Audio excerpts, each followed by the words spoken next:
Magandang araw mga kaibigan.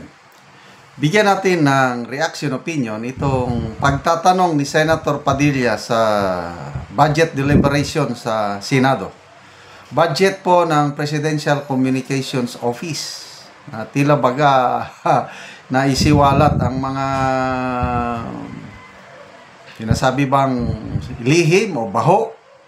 Troll army. Troll army ng palasyo para depensahan ang Pangulo. May boses, recorded boses, nagsasabi tungkol sa mga bayad sa mga trolls, vloggers. Si Yusek Castro ba ito? Patutuhanan nyo ba? Hindi. Grabing depensa ni Senator Soto. And then, kawawa si Senator Ligarda na budget sponsor. Paano niya depensahan ang perception ng taong bayan na maraming trolls binabayaran ng administrasyong ito. Pakinggan natin. Wala akong pakialam at problema mo yan. Napakabobo ng mga kinuha mo. Ay, nisasawa na rin po ako, madam. Ganito na lang. I resign. Starting today. And remind lang po kita. Recorded to pag-uusap natin. Shit. Ang sinasabi lang po nila, ito daw po ay boses ng Yusek. Totoo lamang po ba? Sino po ba ito? Ang sabi po nila, ito daw po ay voice recording ni Yusek Claire Castro. Na daw siya po ay may kausap ng mga vlogger. Ibig sabihin mula tayo, nagbabanggit tayo ng pangalan. Because I cannot... the name of Yusek or Atty. Castro, it's unfair for her. Nag-hire ako ng libo-libo na troll army. Yeah! Pakilala ko sa inyo ang... So, yun lamang po. Uli, tatanungin ko po kayo. Wala, ito po, pwede natin paimbestigahan ulit kung gusto po ninyo. Kung ito ay galing talaga sa tunay o ito po ay gawa-gawa lang ng AI o tanong lang po uli. I would like to inform you that that was a joke. He meant a joke because tinitira siya ng mga troll noon. So, ang ginawa niya, kunwari, meron sa sariling troll. Clear the statement with the President. Opo, yan po ang pangahawakan natin ngayon. At yan po dapat ang malaman ng tao.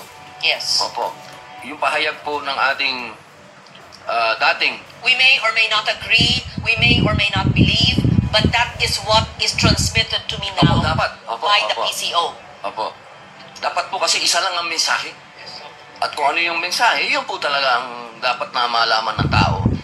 Opo. Meron po akong pangalawang katanungan. Kapag ka sinabi po nating public information, naniniwala po ba ang PICO na dapat hindi ito political propaganda? Ang public information po, dapat hindi political propaganda. Dapat po ay katotohanan, hindi ba po? Dapat. News dissemination must be based on truth.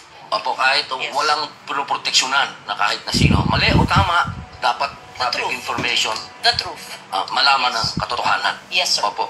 Meron po tayong katanungan na nakakagulo rin po. Kanina tinanong na po ito ni Senator Raffy. Katunayan, paglakad po niya doon, sinundan ko siya sa lounge. Sinabi ko sa kanya, Boss, ba't hindi mo pa tinuloy?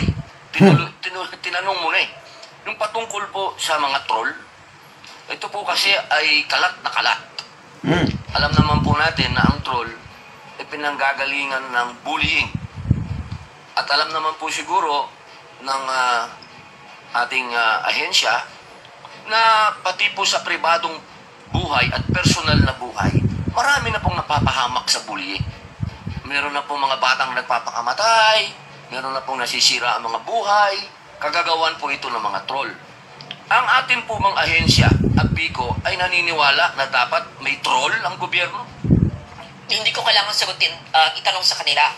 Dapat wala. Ayon sa kanila po, ay wala. Wala. Pero actually, talaga bang wala? Sa mga resources na binibigay sa inyo, malay naman namin na wala.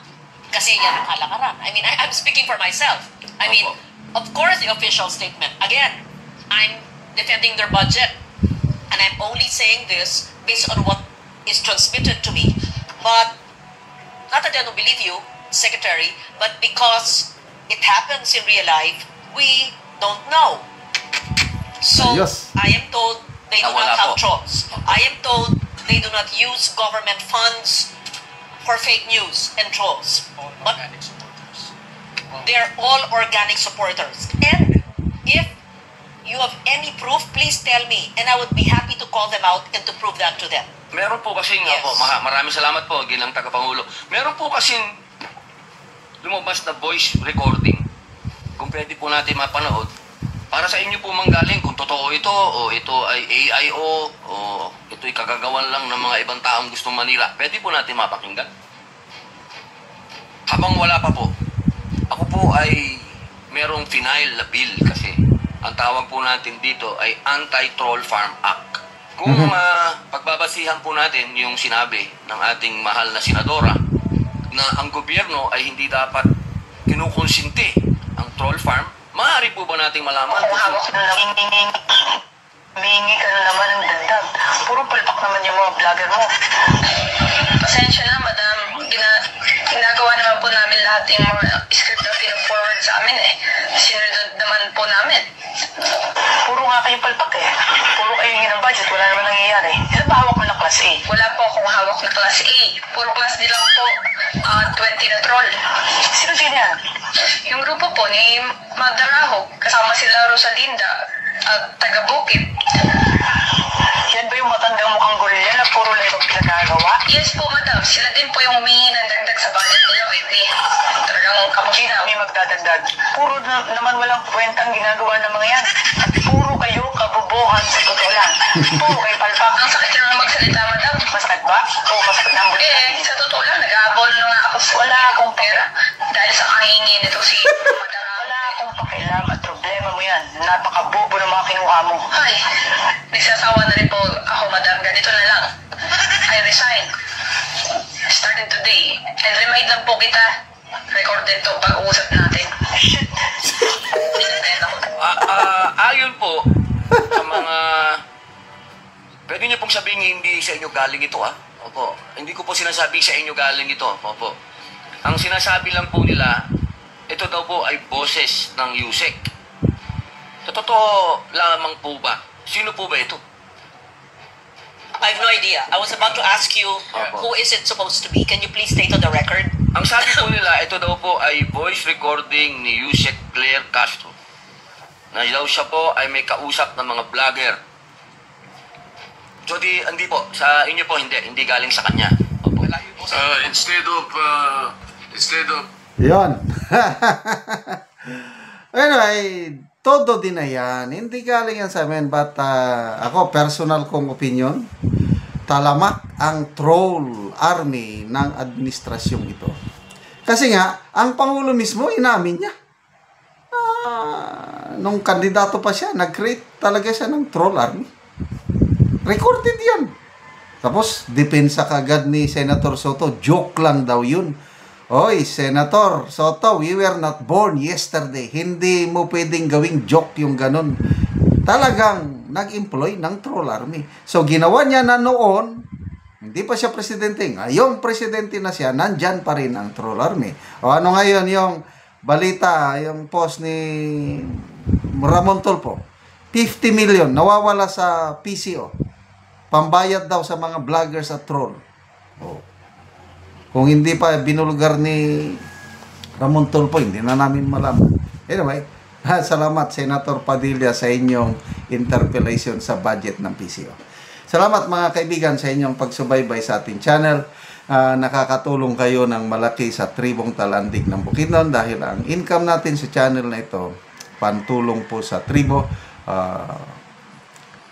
Namimigay tayo ngayon ng mga libreng yero at pako para makapagpatayo naman itong tribo ng mas maayos na tirahan. Panoorin nyo ang video na ito.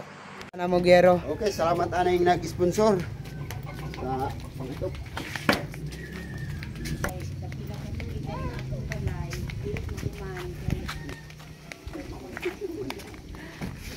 Okay, nakabot na dira.